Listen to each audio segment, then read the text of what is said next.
নমস্কার প্রিয় বন্ধুরা, লাকি ব্লগ রেসিপিতে সবাইকে স্বাগত জানাই।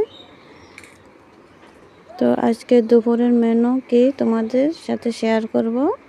তো আজকে দুপুরে রান্না বান্না হলো, মেনুতে আছে বাতার শাক। এখানে তো বাতার শাক রান্না করলাম। আর এখানে আছে দেখো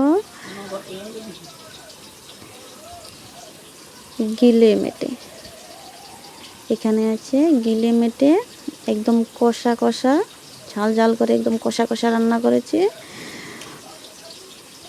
দারুণ লাগবে খেতে, কষা কষা গিলে মেটে। শুনে জিভে জল চলে যাচ্ছে। কার কার জিভে জল চলে যাচ্ছে অবশ্যই বলবে। আমার তো দারুণ লাগে খেতে গিলে মেটে। আর আছে এখানে রান্না করলাম, দেখো কি বলো তো, দেখে বুঝতে পারছো কি না। এখানে হলো পনির, আলু পনির রান্না করেছি, একটু পাতলা ঝোল রেখেছি। ও দারুণ লাগবে, দারুণ। এভাবে রান্না করলে খুব টেস্ট লাগে আলু পনির রান্না। কার কার ভালো লাগে আলু পনির খেতে? আমার তো খুব ভালো লাগে, আমাদের বাড়িতে সবার খুব পছন্দ।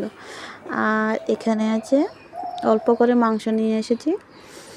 তো মাংসের মধ্যে কোনো আলু দিইনি, একদম কষা কষা করে মাংসটাও রান্না করেছি। এখন আমাদের এখানে মাংসের দামটা খুব বেশি, তো তার জন্য একটুখানি এনেছি, হয়ে যাবে সবার দুপুরবেলা খাওয়াতে, আর থাকবে না যতটুকু আছে। তো ভিডিওটা তোমাদের কাছে কেমন লাগলো অবশ্যই বলবে। এগুলো হলো আজকে দুপুরের খাবার। সবাই ভালো থাকবে, নমস্কার।